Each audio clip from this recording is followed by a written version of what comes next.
మొదటి సమూయేలు గ్రంథము 19వ అధ్యాయము. అంతట సౌలు, మీరు దావీదును చంపవలసినదని తన కుమారుడైన యోనాతానుతోనూ తన సేవకులందరితోనూ చెప్పగా, సౌలు కుమారుడైన యోనాతాను దావీదు యందు బహు ఇష్టము గలవాడై ఉండి దావీదుతో ఇట్లనెను, నా తండ్రి అయిన సౌలు నిన్ను చంపవలనన్న ప్రయత్నము మీద ఉన్నాడు. కాబట్టి నీవు ఉదయమున జాగ్రత్తపడి రహస్యమైన స్థలమందు దాగియుండుము. నేను వచ్చి నీవు ఉన్న చేనిలో నా తండ్రి యొద్ద నిలిచి నిన్ను గూర్చి అతనితో మాటలాడిన తరువాత నిన్ను గూర్చి నాకేమైనా తెలిసిన ఎడల దానిని నీతో తెలియజెప్పుదుననెను.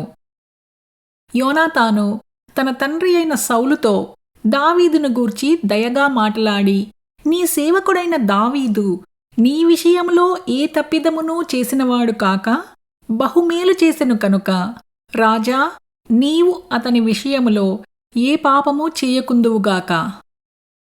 అతడు ప్రాణమునకు తెగించి ఆ ఫిలిష్తీయుని చంపగా యెహోవా ఇశ్రాయేలీయులకందరికీ గొప్ప రక్షణ కలుగజేసెను.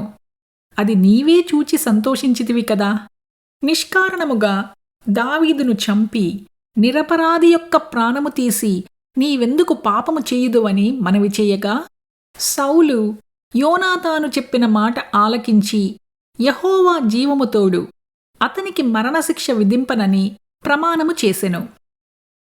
అప్పుడు యోనాతాను దావీదును పిలుచుకుని పోయి ఆ సంగతులన్నీయు అతనికి తెలియచేసి దావీదును సౌలునొద్దకు తీసుకుని రాగా, దావీదు మునుపటిలాగున అతని సన్నిధిని ఉండెను. తరువాత యుద్ధము సంభవించినప్పుడు దావీదు బయలుదేరి ఫిలిష్తీయులతో యుద్ధము చేసి వారిని ఓడించి వెనుకకు పారదోలి గొప్ప వధ చేయగా, యెహోవా యొద్ద నుండి దురాత్మ సౌలు మీదికి వచ్చెను. సౌలు ఈటెచేత పట్టుకొని ఇంట కూర్చుండి ఉండెను. దావీదు సితారా వాయించుచుండగా సౌలు ఒకే దెబ్బతో దావీదును గోడకు పొడుచుదునన్న తాత్పర్యము కలిగి ఈటె విసిరెను. దావీదు అతని ఎదుట నుండి తప్పించుకునినందున ఈటె గోడకు నాటగా దావీదు ఆ రాత్రియందు తప్పించుకుని పారిపోయెను. ఉదయమున అతని చంపవలనని పొంచియుండి దావీదును పట్టుకొనుటకై సౌలు అతని ఇంటికి దూతలను పంపగా, దావీదు భార్య అయిన మీకాలు, ఈ రాత్రి నీ ప్రాణమును నీవు దక్కించుకుంటేనే కాని రేపు నీవు చంపబడుదువని చెప్పి కిటికీ గుండా దావీదును దింపగా అతడు తప్పించుకుని పారిపోయెను.